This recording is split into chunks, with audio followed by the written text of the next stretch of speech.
আসসালামু আলাইকুম রহমতুল্লাহ। সৌদি আরবে মার্কিন ঘাঁটি কেন?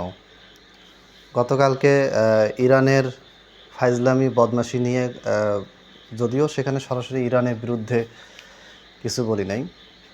ইসরায়েল আমাদের দুশমন, আমেরিকা আমাদের দুশমন, ইরানও আমাদের দুশমন। ইরান হচ্ছে ছদ্মবেশী দুশমন, আর ইসরায়েল আমেরিকা আমাদের সরাসরি দুশমন। এ হলো পার্থক্য। তো ওই পোস্টে প্রায় অনেকেই বলেছেন যে ইরান এত খারাপ, সৌদি আরব এত ভালো। সৌদি আরবকে নিয়ে কোনো কথা বলি নেই। তো সৌদি আরব এত ভালো, তাহলে সৌদি আরবে মার্কিন ঘাঁটি কেন? অনেকে কমেন্ট করেছেন, অনেকে মেসেজ করেছেন, মেসেজে বকাবকি করেছেন।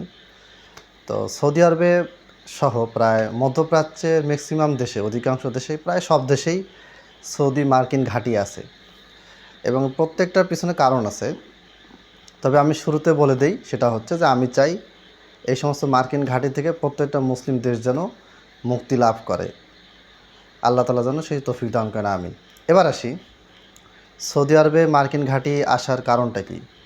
1938 সালে সৌদি আরবে প্রথম তেল আবিষ্কার হয়, সম্ভবত নভেম্বর মাস বা ডিসেম্বর মাসে। তো এই তেল আবিষ্কার হওয়ার পরে রাতারাতি গোটা পৃথিবীতে সৌদি আরব মোটামুটি সবার নজর সৌদি আরবে পড়ে যায়।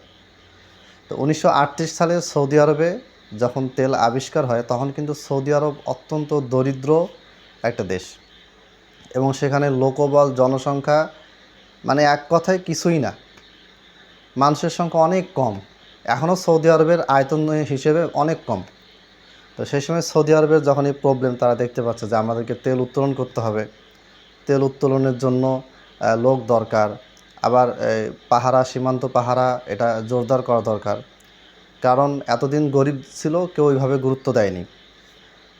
আর এখন তেলের মালিক হওয়ার কারণে সৌদি আরবের যে একটা উন্নতি হচ্ছে খুব দ্রুত, যে তারা বিশ্বের অন্যতম ধনী রাষ্ট্রে পরিণত হতে যাচ্ছে, এটা তো আশেপাশে সবাই এটাকে কী করবে না, অ্যাকসেপ্ট করবে না। শকুন দৃষ্টি অলরেডি পড়ে গিয়েছে।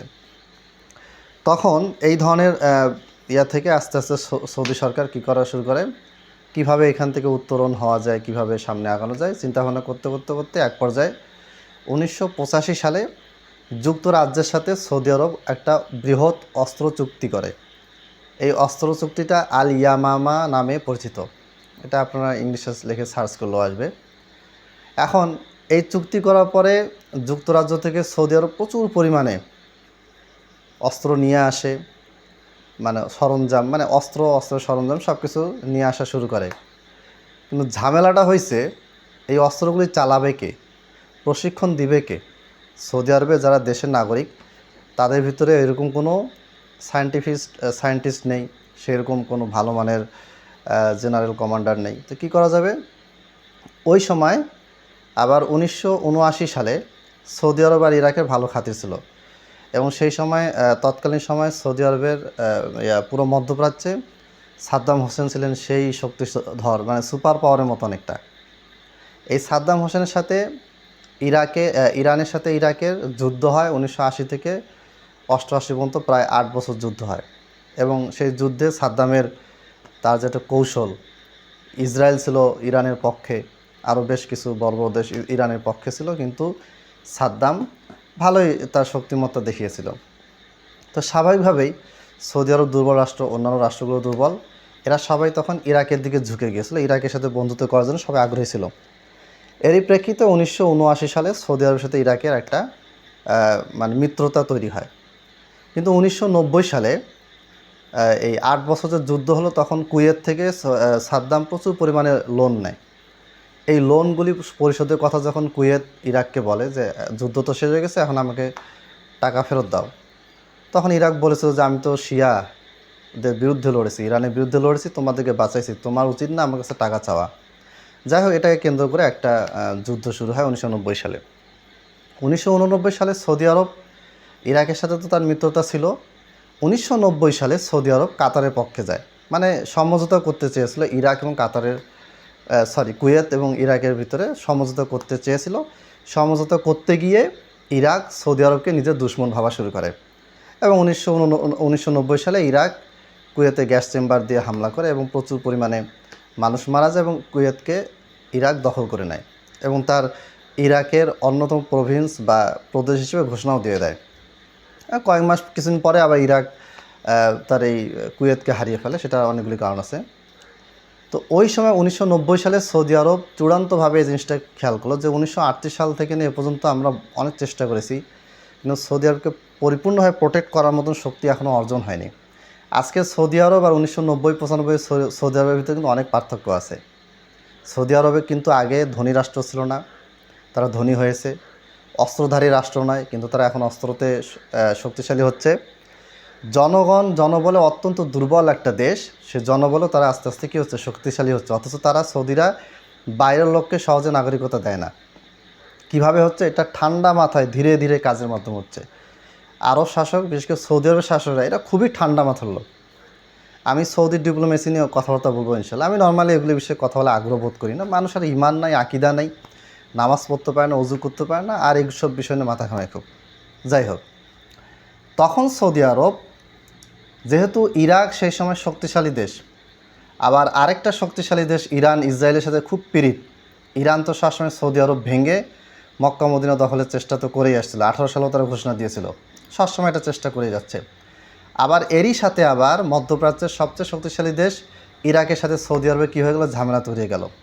এখন সৌদি সরকার খেয়াল করলো যে এই মুহূর্তে বাইরের কোনো শক্তি ছাড়া কোনোভাবেই এই দেশটাকে প্রোটেক্ট করা সম্ভব নয়। আবার অভ্যন্তরীণ যে অনেকগুলো অস্ত্র তারা কিনেছে, তাদের যে সেনাবাহিনীর প্রশিক্ষণ দরকার, বহুত কিছু, এক কথায় এই নিজের সেনাবল শক্তি তৈরি করা, বাহিনীর ভিতরে যোগ্য দক্ষ অস্ত্র বিশেষজ্ঞ তৈরি করা, প্লাস এই কাজগুলি করার সময় সীমান্ত রক্ষা, আকাশপথ রক্ষা, জলপথ রক্ষা, সব কিছু রক্ষার জন্য বহির্বিশ্বের শক্তি দরকার। সেই সময় সৌদি আরব আমেরিকাকে আমন্ত্রণ জানায় এবং আমেরিকার কাছ থেকে প্রায় 4 থেকে 5 লাখের মতো সৈন্য তারা 1990 সালে মোতায়েন করে। এবং এটা নির্দিষ্ট চুক্তি ছিল, এবং চুক্তি যখন পূরণ হয়ে যায় তখন অনেকগুলি সৈন্য ফেরত চলে যায়। বর্তমানে সৌদিতে আমেরিকান ঘাঁটি আছে, তবে 1990 সালে যে পরিমাণ ছিল সে পরিমাণ সৈন্য এখন নেই। তবে সৌদির লাভটা কী ছিল? সৌদির লাভটা ছিল যে কাফের রাষ্ট্রদেরকে দিয়েও আমি হেল্প নিয়ে আশেপাশের শত্রুদের কাছ থেকে নিজেকে মুক্ত করবো, সেটা সৌদি করতে পেরেছে। কিন্তু আমেরিকার লাভটা কি এখানে? আমেরিকার লাভটা হচ্ছে তারা এই মধ্যপ্রাচ্যের দেশগুলিতে, সৌদি আরব সহ অন্যান্য দেশগুলিতে তারা ঘাঁটি তৈরি করে তারা সহজেই আশেপাশের যুদ্ধগুলিতে লড়াই করেছে। যেমন ইরাক যুদ্ধের সময় সৌদি আরবে যে মার্কিন ঘাঁটি ছিল, এই মার্কিন ঘাঁটির মাধ্যমে ইরাকে তারা হামলা করেছে। ইরান সেই হামলায় পরিপূর্ণভাবে সাপোর্ট দিয়েছে ইয়াকে, আমেরিকাকে, ইসরায়েলও সাপোর্ট দিয়েছে।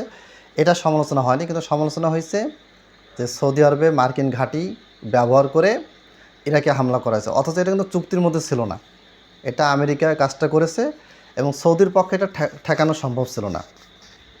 মানে এই যে আপনার ঘরে আমি লোক রাখার পরে আপনার ঘরের লোক দিয়ে আমি আপনার প্রতিবেশীকে মারলাম, আপনি ঠেকাতে চাইলেন, কিন্তু আপনি দেখলেন যে ঠেকাতে গেলে আপনিও মরবেন, প্রতিবেশীও মরবে, তখন আপনি চুপ করে থাকলেন দুর্বলতার কারণে। তো দুর্বল হওয়ার কারণে চুপ ছিল, এই কারণে সৌদি দোষী। আর শক্তিশালী প্লাস ইসরায়েলের সাথে তাল মিলিয়ে, আমেরিকার সাথে হাত মিলিয়ে ইরাকের বিরুদ্ধে লড়াই করলো ইরান, প্রক্সি ওয়ার হোক বা যেভাবে হোক, বা ইন্ধন জুগিয়েছে, সাহায্য করেছে, এ কারণে ইরানের কোনো দোষ হয়নি। তো এই হলো সৌদি আরবে আমেরিকান ঘাঁটি তৈরির মোটামুটি সংক্ষিপ্ত ইতিহাস বা সংক্ষিপ্ত কারণ। এখন বিষয়টা হচ্ছে যে গোটা পৃথিবীতে মুসলমানদের সব কিছুই অমুসলিমদের দ্বারাই নিয়ন্ত্রিত। আপনি শুধু এই ঘাঁটির কথা কেন বলতেছেন? কোম্পানি দেখেন, বাংলাদেশে এই বাইক কোম্পানি, গাড়ি, বিভিন্ন পার্টস, কাপড় চোপড়, সব কিছুতেই কী হচ্ছে, বিদেশি কোম্পানিগুলি কাজ করতেছে। আমাদের পাশেই, আমি যেখানে থাকি এখান থেকে পাশেই পার্বতীপুর, এখানে কয়লা খনি। এটা কারা কয়লা উত্তোলন করে? গ্যাস কারা উত্তোলন করে?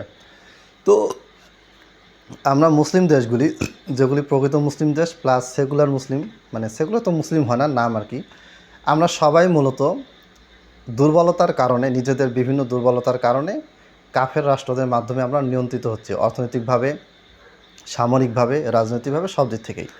তো এটা আমাদের দুর্বলতা। সৌদি আরবে মার্কিন ঘাঁটি আছে, এটা অবশ্যই সৌদি আরবের দুর্বলতা, কিন্তু এই কারণে সৌদি আরবের বিরুদ্ধে আপনি চলে যাবেন মুসলমান হয়, এটা কোনোভাবেই কাম্য না, এবং এটা আপনার ভূ রাজনীতি, জিও পলিটিক্স সম্পর্কে না জানার কারণে। আল্লাহ তাআলা আমাদেরকে বুঝার তৌফিক দান করুন, আমিন। আসসালামু আলাইকুম ওয়া রাহমাতুল্লাহ।